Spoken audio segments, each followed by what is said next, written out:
Hello and welcome back to One to the Force, a Star Wars podcast. I think I pronounced that right. And tonight it's me, George, joined by Dave. We have no Phil at the minute. That's why I'm doing the intro, which is why I'm stuttering. I literally realized it about 30 seconds. I was like, Phil's not here.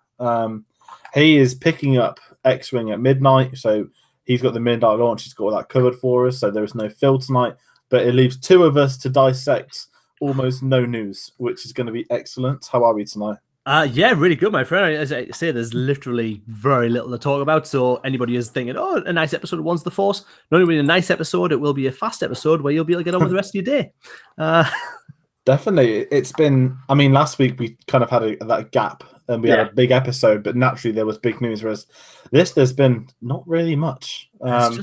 We even delayed it, hoping Star Wars Show could say something, but not even they did. Not even they helped us out. So yeah, literally we are in a real lull of information and news coming out. So we're kind of waiting for the things to kind of happen, but it's not at the minute. So we'll crack on with what we've got, and that's it. It might be a nice short one tonight. Right, first up, which is on the schedule, Solo's out in digital HD at some point this week. For those that prefer their digital copies over physical, I forget the words in the title. Yes, the physical copy is out, I believe, on the 24th over here. And I think it's out next week in America, the actual Blu-rays. And then digital's out this week, so everybody can go pay £10 to get it on the internet.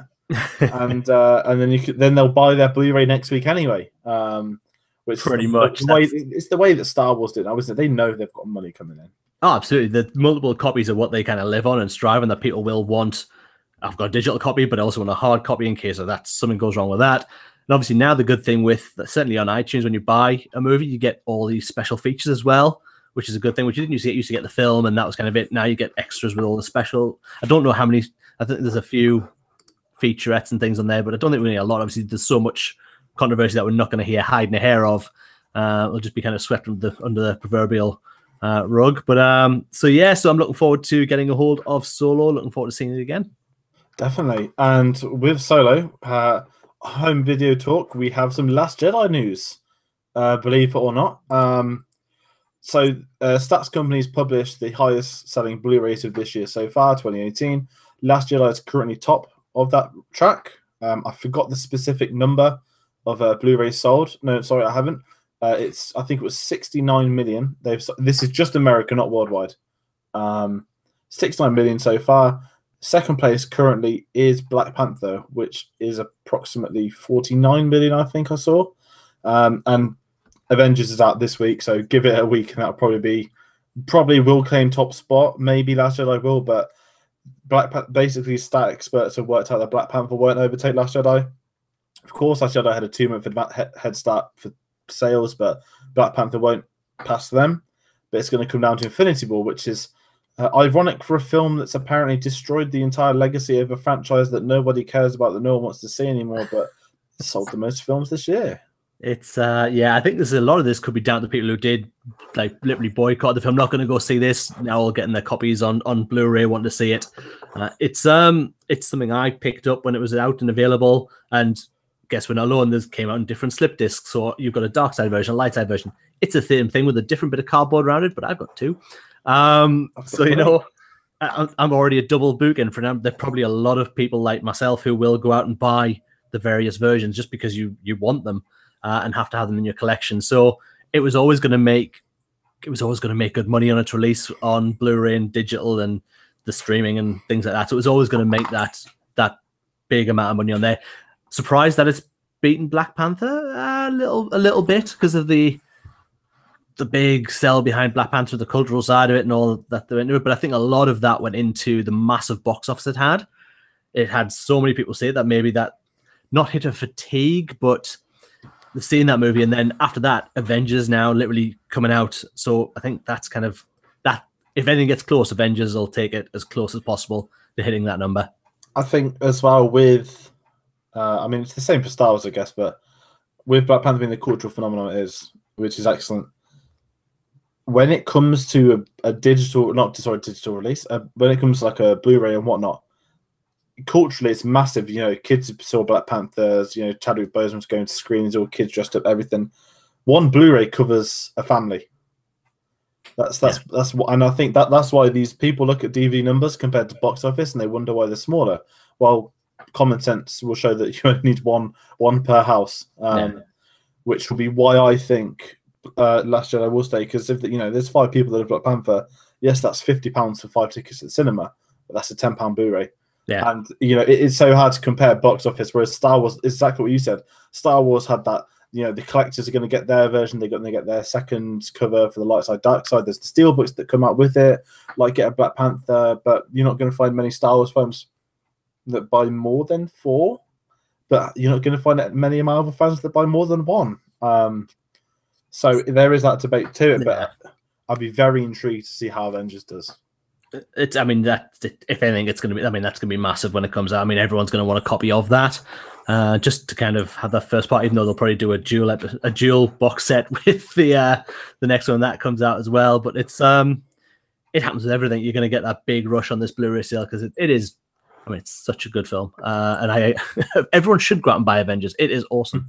But yeah, so Last Jedi, I'm really happy that it's made this money, that it's made so much on the back of the Blu-ray release, because of the controversy that's around that so many people dislike the film. It will get a second life again, and yes, people will buy it on Blu-ray and they go, "Oh, I hate this," and you see people on the internet destroying their copies and stuff. But that's still another copy bought. It could be weird. You could buy and burn Nike products. Yeah, absolutely. Burning them takes away the profit within the company. I mean, Disney aren't going to complain if someone buys Last Jedi and smashes it up. Yeah, they'll be like, "Why don't you buy it again and smash up the next copy?" Yeah, keep doing it, please. It's lovely. As many copies as you can buy. It's the very stereotypical. We've said it many times. It's the very loud minority that try and spoil it for the quiet majority. Echoes what Kelly Marie Tran said in that column on the New York Times. Echoes a lot of things. These same people are turning around saying Kathleen Kennedy, a talentless producer that's never done anything in her life, blah blah blah blah blah. Which leads on to our next bit of news: is that Kathleen Kennedy is going to be given an honorary Oscar this year. For those that don't know anything about her, she does more than Star Wars, and her career spans 4 decades now, I think, of film. From almost every Spielberg film over the last 30, 40 years. However, she did not work on his 2 best film-winning films, which I think Schindler's List and... No, Saving Private Ryan didn't win. There's only 1 film win Best Picture, hasn't he? Of course he has. Yeah, only Schindler's List won Best Picture for, yeah. Yeah, and she didn't work on that film because obviously came out the same year as Jurassic Park, which her and her husband worked on with Frank Marshall. And the Academy's honouring her with an honorary Oscar, which is perfect. If you look at her career, there's no reason why she shouldn't be given the highest honours in the film industry. Oh, too right. And currently, with what she's doing for cinema at Star Wars, the revolutionary, the character of Rey, bringing it from new audience, bringing it back to the limelight, looking forward in 10, 15 years, people moan about Rey now, like they moaned about the prequels 20 years ago, but I'm part of the prequel generation that grew up and loved it. And in 15 years, there'll be kids that grow up and love it as well. Yeah. Which is, I'm sorry, people, that's how life works. I don't think everyone's clocked on yet how fandom works, but there's been too much toxic fan base recently. But no, I'm buzzing for Kathleen Kennedy. I think she deserves it. I was shocked, to be fair. I won't lie. I was very shocked when I realized that she hadn't won one already. Just purely because of the film she's worked on. That's going to say, yeah, because of the back catalogue, when she's especially all that way through all this work with Spielberg, you would think she'd picked up something. To realize she hasn't got an award, it is insane. She's covered so much good cinema, great cinema, and it's well deserved. She deserves something as a recognition just for the previous work. Nothing about what's just because she's doing Star Wars now. She doesn't just deserve them, which there'll be a lot of fans out there going, she doesn't deserve anything except for me to stab her in the face. Oh, you ruined my childhood. Well, what did she do? She made movies that we... She cast a woman and a black guy and a Latino and an Asian. She's ruined Star Wars in a world where their favorite characters are aliens. Believe it or not. I think the best one to stay is, I know this isn't DC, but Henry Cavill's quit Superman. And well, unofficially but blatantly officially, he's quit Superman. One of the rumors emerging is Michael B. Jordan is apparently, I don't believe this myself, but first name Michael B. Jordan, he's Killmonger in Black Panther. He's Creed films. There's a rumor that he is on a shortlist to play Superman. What? The man is black. Oh no! Exactly. And I just sat there at these Americans tweeting, "Wow, America is ruined. We have, Michael B. Jordan could play a fictional alien that comes to Earth as a child. He's ruined it." They'll never give us anything good. They'd never let Nicolas Cage play Superman when he wanted to. So you know what? They're never going to give us anything. Oh, that would be the best Superman movie ever. I thought that Cavill's quit. There's a reason why. Let him be James Bond. Let him come to Marvel or Star Wars. A franchise which will treat him properly. Yeah, too right. Bond would be perfect. An absolutely smart move for him. But he could do. Cavill he's actually really good when he plays. I mean, Mission Impossible. If anyone's seen the latest Mission Impossible film, he plays such an spoiler alert, an obvious bad start when he's kind of, he might be the good guy. He's not. He's very obvious from the moment he comes on screen. He's your villain, one of them. But he plays it really well. He's actually a really good actor. When he's got the right material. I love Man of Steel. I don't like the other ones. I think when he is it's like Peter Capaldi who's got too. You have yourself a great doctor with terrible episodes, and he's quit early because he's not had the episodes he should have. Yeah, that's exactly what's happened with Henry Cavill. There's a reason that Ben Affleck's leaving, Henry Cavill's leaving. No one cares about Cyborg. No, the only one they're going to keep going will be Wonder Woman. And that's set in the 80s because they don't have to link it to the Justice League that way. Almost got that wrong. There'd be DC fans coming for us with knives. Which would be weird on a Star Wars podcast. I know. God, what have we said? And I'd say moving on to the next news. I was trying to type DC, but there is no possible way. Back to toxic fandoms, though. For all of you Ryan Johnson fans out there, and people are wondering why we're reporting this because this ties into his new trilogy. Ryan Johnson at Toronto Film Festival last week randomly announced that he's going to be directing a new murder mystery film, and it's going to be starring Daniel Craig, James Bond. And you're thinking, well, who cares? Well, people keep saying he's not making Star Wars anymore. And number two, this starts filming like next month, which meant this has been in pre-production for a while. He's waited for Bond to fall apart, to nab Craig, to get him into this set. But I think what it means in terms of Star Wars is that his Star Wars trilogy, he's still working on it. However, I would assume that this would not necessarily set it back. It might have already had a planned release date and whatnot. It can be done. Nolan did obviously Prestige between Batman Begins and Dark Knight. But the way I see this is that this, to me, puts the Star Wars trilogy out until at least 2022. That's the way I feel. I would have thought so without any problem. I mean, I think someone tweeted him the other day literally asking, are you still working on Star Wars trilogy? And he just came back with absolutely something along those lines. Just one word confirmation that he is still doing it. But you're right. I mean, why? He's a director. He's going to want to do other stuff while he's waiting. He's not going to sit and wait for his turn to do a Star Wars movie. He's still an active director who wants to be out with his own stuff. Yeah, and I think as well, if you look at the schedule-wise, that if it films in November, it'll be out by the end of 2019, which meant Star Wars will probably start filming in, if 2020, 2021 time. So there is quite a while away. And like I said, he's been working on it for a couple of years. Good directors can juggle two projects. Look at Spielberg. I mean, no one can do it as well as Spielberg can, but it can be done. It has been done. It will be done. And I think what they're going to do now, I think they will solely concentrate now on getting episode 9 done, finished, out in cinemas before there'll probably be announcements at Celebration of what's going to be coming. But I think they'll be literally like, we're not doing anything else until episode 9 is done. We are finished with that saga story. Then we can start afresh with whatever direction we want to go in. Yeah. Or maybe announce Kenobi. So we're going very quiet recently. Just give us Kenobi. It's got to that September time of year where Celebration, it's still 7 months away. But it's when you get to the end of the year where the cogs start to turn that we're going to get news in a couple of months at Celebration. That's slowly getting closer and closer. Yeah. But yeah, Ryan Johnson's got a new film coming out. I want to see that. It's Daniel Craig. Ironically, Daniel Craig's managed to fit that in instead of doing James Bond with the drama that's happened there. So before we know, Ryan Johnson's been waiting for this moment for a long time. Yeah. He managed to cast Craig at the last minute. But it's an original film, so there's nothing wrong with that for the actual film fans out there.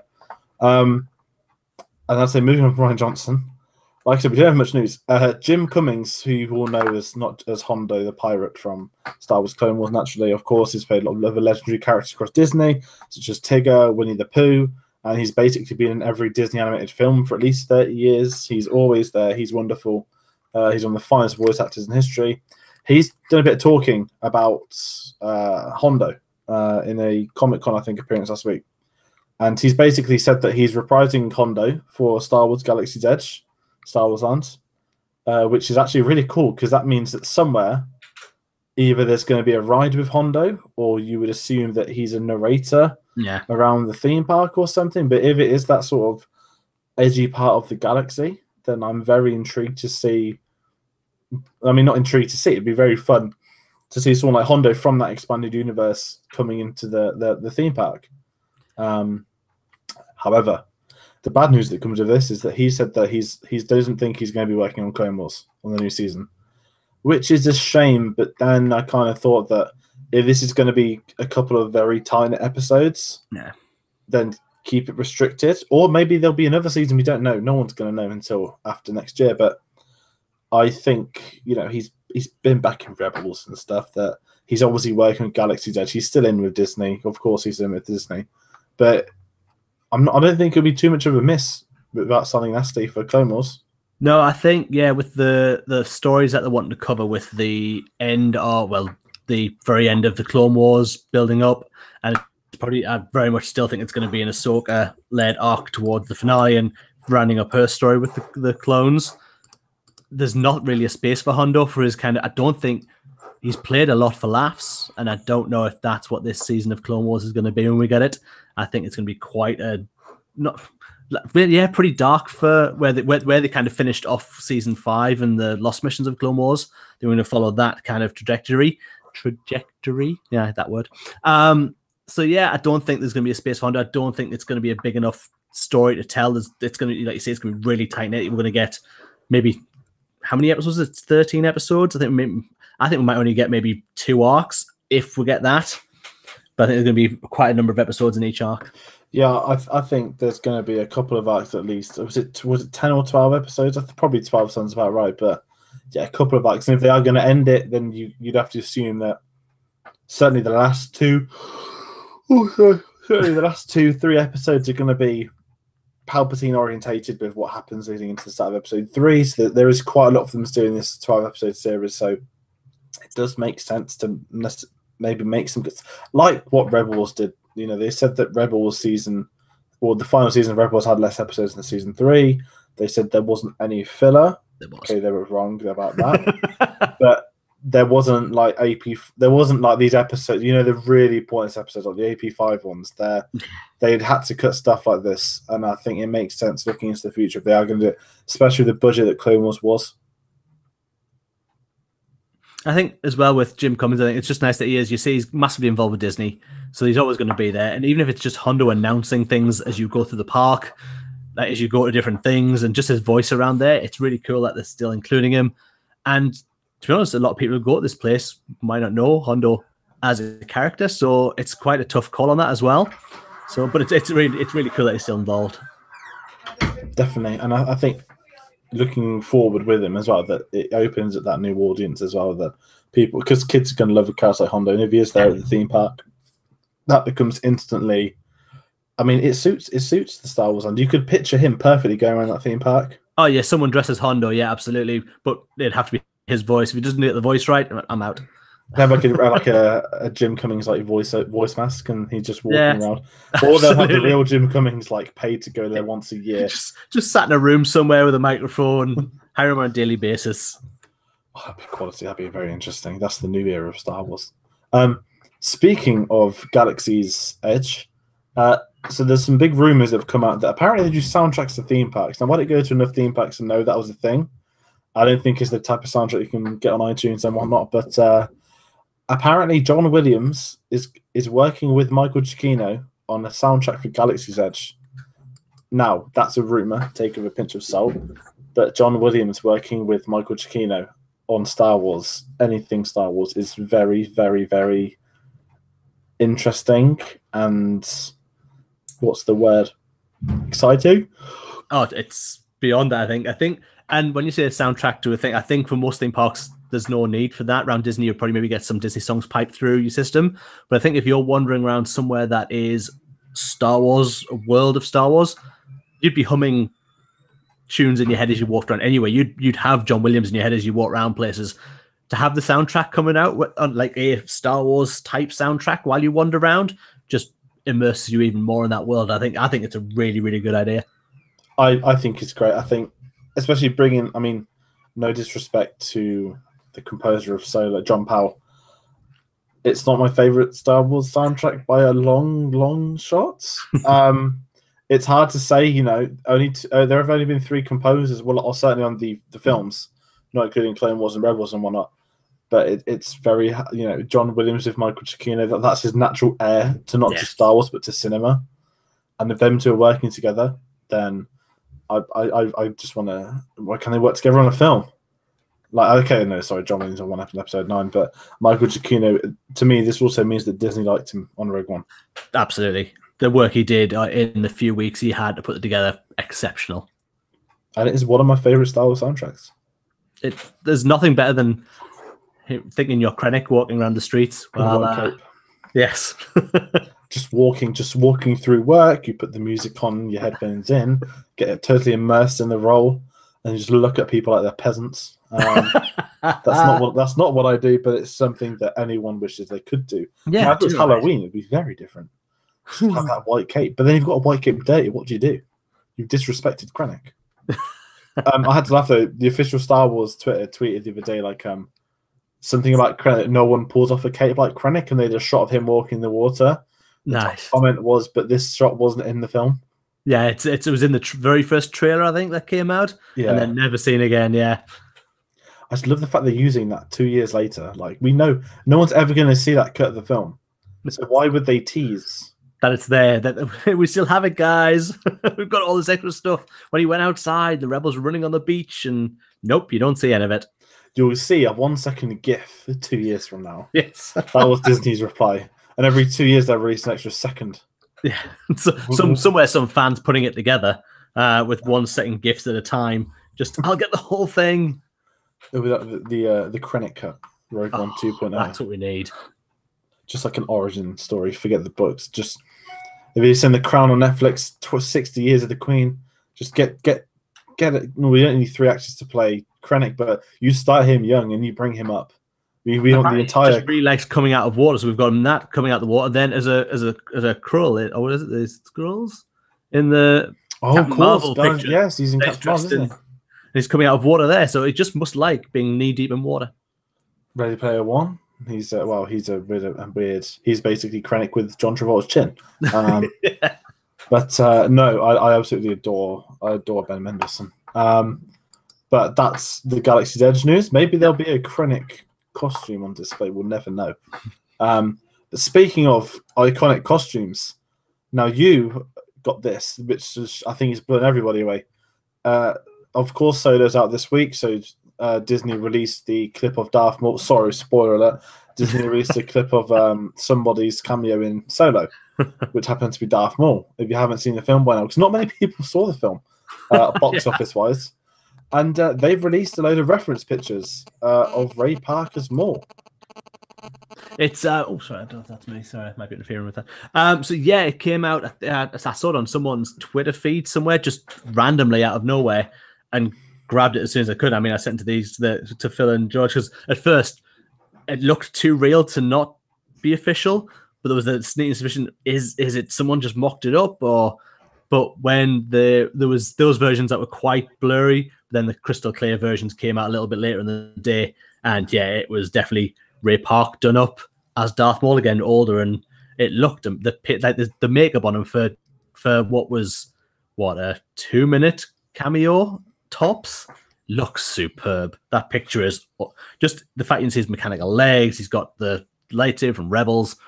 Awesome reference picture. And as well, it's great to see, not him as a hologram. Because you can see Ray Park in it, but you get side-by-side reference photos from episode 1 to to Solo. That time period, 20 years, is almost the time period of the actual real the Star Wars time period as well as real life. It kind of matches itself. So just seeing him naturally, his sort of chin's got a bit wider. He's a bit stockier. I mean, if anyone's seen Ray Park, you'll know that he's still in unreal condition. Yeah, but he's a bit more. I'd say he's probably built a bit bulked out a bit more than anything. Yeah, he's definitely bulky still. And people I've seen loads of people like, oh, he's put on loads of weight. That's not weight. That's pretty much muscle. The guy just got wider. But no, I mean, it was really good because obviously when it first came on in Solo and you saw it's in that hologram film, I had no idea at that point if it was just a CG creation that they'd made him there. But obviously the fact they brought Ray Park in properly, got him made up as Maul, and then shot that properly to have him there as a physical character is superb. Obviously not from the waist down. That was all metal. Yeah. It was just great to see him, and seeing them pictures again is just like, wow, like it's still terrifying. Isn't more. I loved him more as a kid, but it is terrifying me looking as an adult. And he looks, because he's stockier, he looks somehow scarier. Yeah, the fact he's bigger, he's not as slight. Yeah, he's like quite a dominating like figure now as well. So it's really, really good.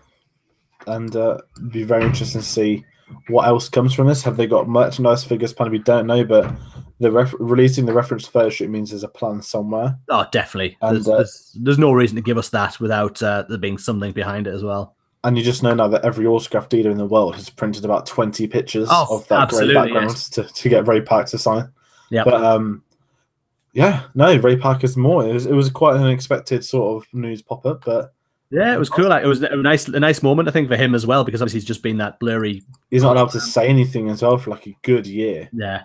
And to keep that quiet, and I think he sent a tweet out somewhere. I'm going to try and find it later that he just got the call, and it just happened in a day. Yeah. That he said for years on Celebration, everyone says you could do it again, and would you? And he'd say always, especially he'd do it without a shadow of a doubt, which is great to see.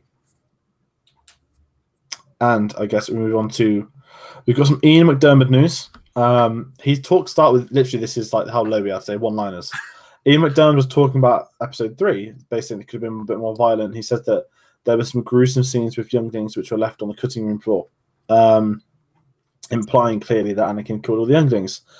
I thought this was interesting because in the hologram of Anakin killing younglings, as Obi-Wan famously says, he does battle them. So you do wonder how much was filmed of that tower. Yeah, the fact to say you're right, there's the hologram of it. So yes, it was obviously that was probably taken from a shot that they've already done. I don't know if that would have been purposely done for that, but yeah, you did think obviously because of all the dead bodies of children as they walk through the halls, how bad that slaughter would have been. I think it would have just been Anakin just literally going berserker rage right through the Jedi Temple, killing anything that moved. Probably was a bit much for a Star Wars movie, but I wish we'd seen it. It's just I could just picture it now. Like there's a bridge. There's this like Indiana Jones 2. Like you've got them all running out of the Temple of Doom, except behind them isn't the heart. I forgot his name.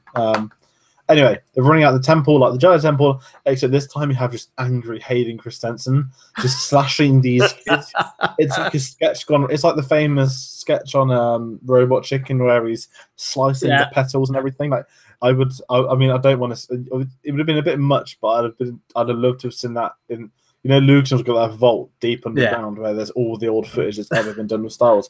It's probably in there somewhere. Oh, absolutely, yeah. Stuff we'll never get to see next to the cut of Solo, the original cut. It'll be stored inside there, and the holiday special all in one case with the Rogue One secret. Yes. the original Rogue One ending. It never stops. Episode 9 will be all right. JJ's safe pair of hands. Yeah. Which is filming. I mean, we're not hearing much, which is always a good sign when it's filming. Yeah, I think they're going to try and probably keep this one as close to their chest as possible, because it being the end, I don't think they want as little as possible to be out there when people get in there. So I think this will be quite heavily guarded. I think this will be 2 trailers, just like last year. Was heavily guarded. To be fair to it, I think this will be the same. And I reckon the first trailer will come in April time as well. I don't know why I keep yawning today. That's okay. That's all right. I've been playing too much Spider-Man. That's what it is. It really is that. That's all it is. It's so good. George just wants to swing around the screen right now. That's all he wants to do. I know. I'm just sitting there thinking, like, hold R2, swing, let go, press R2 again, connect. find some thugs, beat them up, return. Right. We're on the last bit of news. That's how short that's it, folks. Kelly Marie Tran, again, a one-liner. Says she doesn't know if she's going to return to social media. for those that obviously don't know what happened, but well, everyone knows she was burned off Instagram, racist slurs, all that stuff. She did a really good article into the New York Times a couple of weeks ago, which we covered in the last episode. And she's at Toronto Film Festival this week promoting it, and someone asked her, would you return to social media? And she said she didn't think so. Which is fair enough. I mean, I get that. And maybe she will once episode 9's out the way and she's done with Star Wars, her character's done with Star Wars, then by all means. I mean, she'll probably still get it because there's that could be that minority that will always battle her for the role she played, you know, because she's an actress who read a script. So obviously they will want to have a go at her for that. But it's awful. It's the worst side of fandom, which we've discussed before. But yeah, hopefully she will. Hopefully she can actually start just being her again once she gets these movies out of the way. And I think that's an awful way for her to feel about Star Wars. She was so excited going to episode 9. She was massively interested when she was at Celebration when we were there, but obviously no one knew who she was. She was really excited to be part of Star Wars, and I just hope this hasn't. Oh, sorry, I don't know. I think my headset cut out slightly there. Yeah, I think when the press comes out next year for episode 9, I think without getting into politics of good press, she will heavily feature on said press, and I think that won't be a strategy done by Kathleen Kennedy or Lucasfilm or Abrams. I think that'll be her herself wanting to go out because she'll be chatting to dignified journalists who will respect her and whatnot. Yeah. And I think when the premiere comes around last year at Last Jedi premiere, she cried in front of one of my friends because she asked her for an autograph because she's still, yeah, you know, she's excited, and I still think that will be the same next year. I think, you know, she wears a heart on her sleeve. We've seen that from Celebration interviews and everything. And I think next year when she does get to meet these fans, probably Celebration in April, I guess will be the big one. Yeah. But it does hit that sort of premiere period in December. I think she'll realise again that all the good people that are there and they do support her. And like we said so many times, a very, very small vocal minority. Celebration probably is the best time for her to go and be involved because the fans who are there will... She goes for a signing and picture session at Celebration, she will sell out. Like, there's not going to be her stood there waiting for a line of people to maybe come along. She will absolutely sell out if she goes there and does a session on there without any doubt in my mind at all. No, definitely, and that will happen. And fingers crossed we do get stuff like that. I'm sure in the future she will. And like I said, you know, she's at Toronto Film Festival. She's in films coming out, which is good for the career. There's things happening. It's not just Star Wars in the year out. It's the industry's welcoming her. And obviously with the New York Times article, that's going to raise a lot of talk, which is good for her career as well, that people would rather work with someone like that compared to sort of slimy backstreet actor who may or may not be having sort of, you know, harassment complaints like Kevin Spacey and all them lot. That kind of rounds off the main news, I guess. Yeah.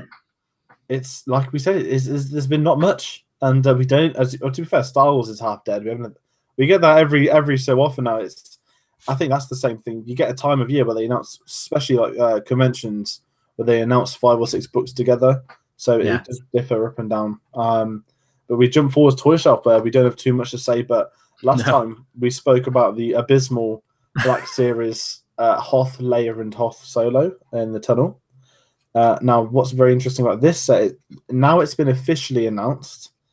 It's been listed as the first ever European exclusive for Black Series, which is very intriguing. For those that don't know, I say Europe, I guess, not just the UK, is massively shafted when it comes down to exclusives.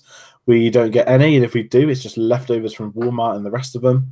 Hasbro are renowned having awful PR with European things. There's for anyone that has Star Action figures on Facebook, the guy that runs them, Wayne, he was invited to San Diego by Hasbro this year, and they are addressing the issues within the UK and European sort of trading community, I guess we could say.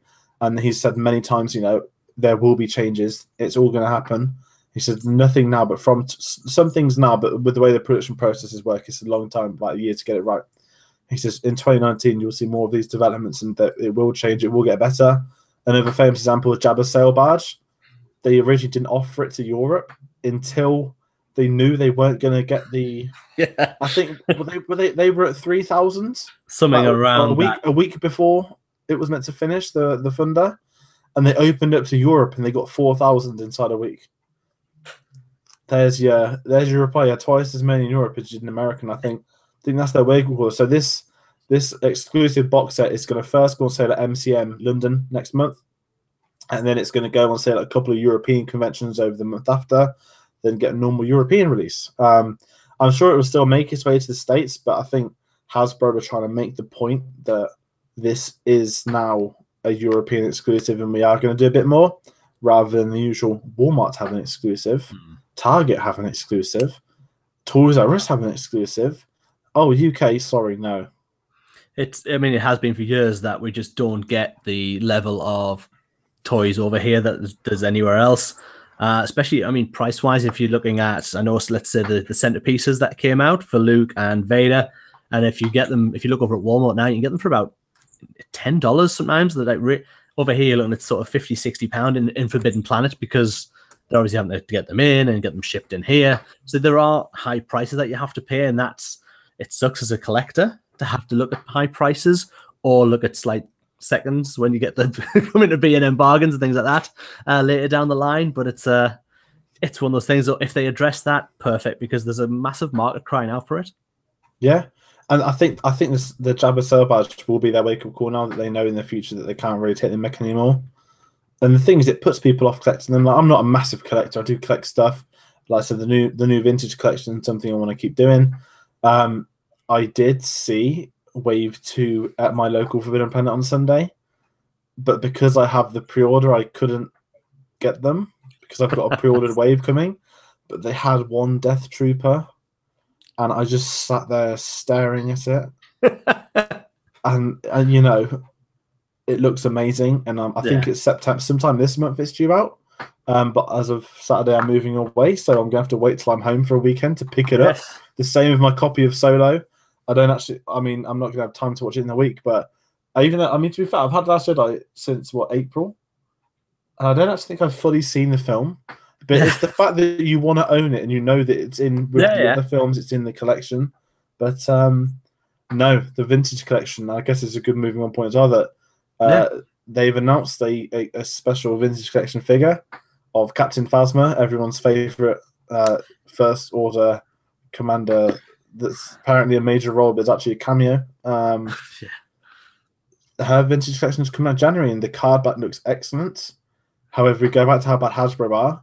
Apparently, it's the exact same Phasma figure that came out with the Force Awakens toys in 2015. Apparently, it's the exact same figure without that stupid hanger thing. In the box. So it's chrome, but it doesn't even look chrome. It's like silver.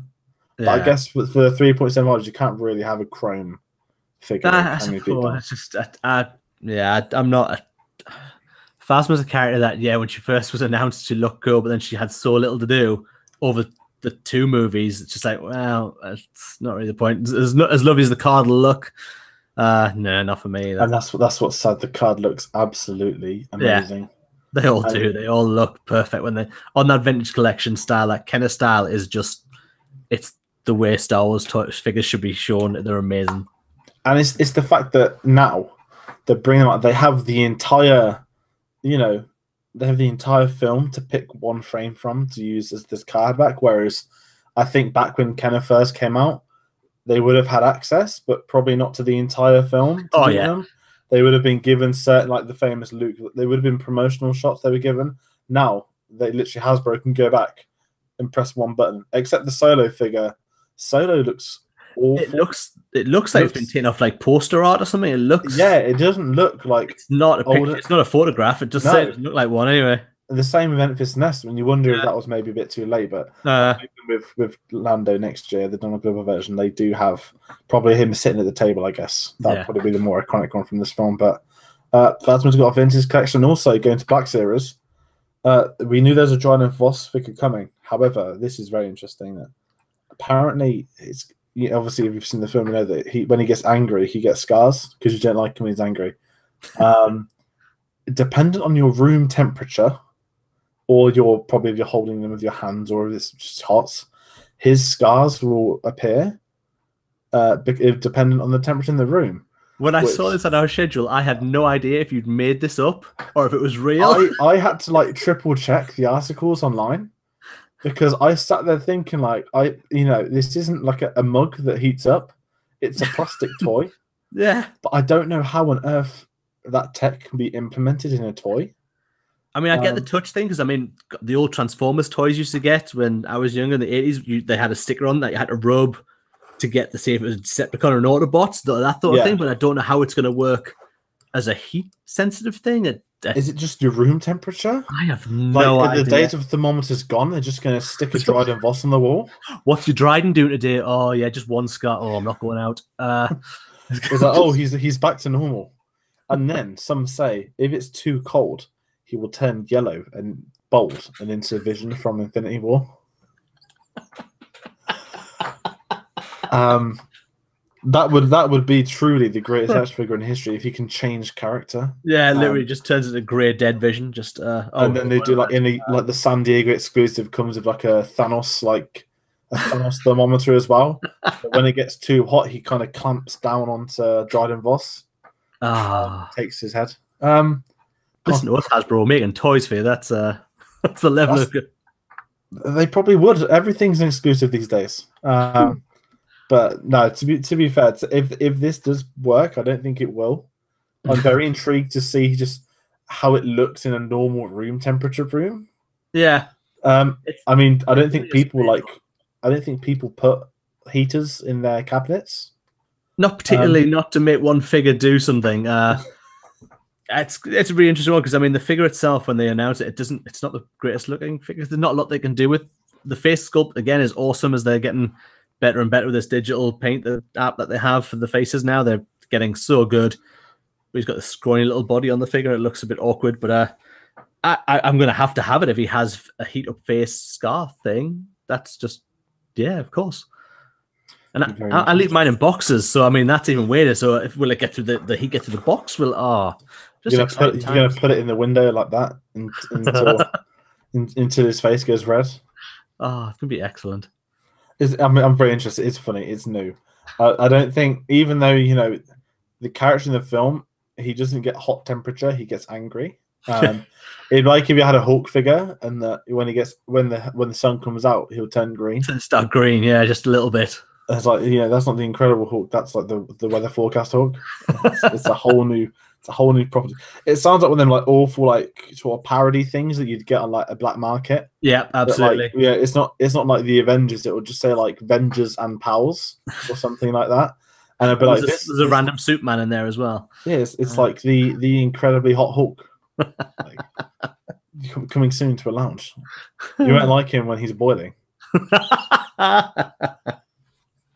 But no, that Dryden Voss masterpiece rounds off tonight's Loki episode. It really does. I mean, as I say, this is literally we've Georgia scraped about to find us some news to even go through.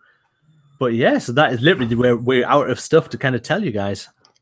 Yeah, it's been a very short night. When we're back in 2 weeks' time, there'll be a solo Blu-ray out for us now. Which I guess there'll be news on deleted scenes, commentary. There's a Ron Howard commentary, of course there is. It's going to be very interesting to see what news comes out. And, Star Wars Show still hasn't uploaded today's episode, which we were relying on. This is the part we turn off. And then it's going to pop up and say Harrison Ford signing in April. We will miss it by milliseconds. We really will. If there's a big news story to break, we will miss it. Definitely. And is this me starting to round out? Because I'm filming. Yeah, I think so, mate. Yeah. I have a mini announcement, I guess, to make. Yeah. So Dave should have known. I kind of actually forgot that I already said this. As I kind of mentioned, I'm moving away on Saturday. I'm starting a new job on Monday, which I can't really go into too much detail about live, obviously, on YouTube. And basically what comes with this is some very unfortunate news that due to the nature of the industry that I'll be working in, I have to work Monday to Fridays, which isn't an issue. That's not an issue at all. The issue is that I basically don't finish work for the night until I finish work for the night. My contract is 7 p.m., but it's been told that is your earliest time you go home, which I don't mind compulsory overtime if you get paid for it, which is fine. However, the issue that comes with this is that, I've been categorically told for the last couple of weeks, no social life Monday to Friday. Unfortunately, what comes with that is doing this podcast. So what I've said to the guys is that, this isn't me leaving. This is me when I get out of work on a Wednesday. Hopefully, I can make like some of it. But I think the key essence of this is that I'm not going to be. Phil was here. He'd say it doesn't matter because he's absent anyway. I think what comes of this is that I won't be around every 2 weeks. However, I will still be doing some of the channel artwork and whatnot and all that stuff. It's purely going to be because of the timings of we go live and broadcast. It's quite hard for three of us to sort of sync calendars together, especially with Dave's got his family and with the jobs that me and Phil have been doing. It's I almost said what I was doing.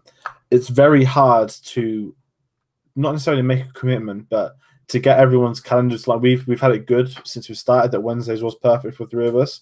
Likewise, other times I can't make it, you can't make it, Phil can't make it.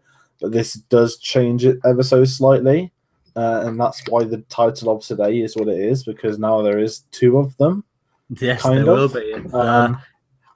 But it's going to be a big change. I say Phil and I will continue on. If not, both of us, certainly one of us will try and go every 2 weeks. So yeah, it's a big change. It'll be a shame that George won't be able to join us as often as we'd like, but hopefully we'll get a bit more, especially when he goes to Celebration. Well, I was going to say, like, if you don't see him for 6 months, it's just going to pop up on YouTube that I'm just casually in Chicago uploading videos for everyone. Exactly, yes. So we will make use of George still when we get a chance to. But yes, so for now it will be sort of a George-less environment. So yeah, we'll crack on without him on the video here so much, and on the audio version if you're listening. But yeah, so don't worry, you get to hear me. So please don't tune out. It's fine. It's going to be good. I promise. Good content.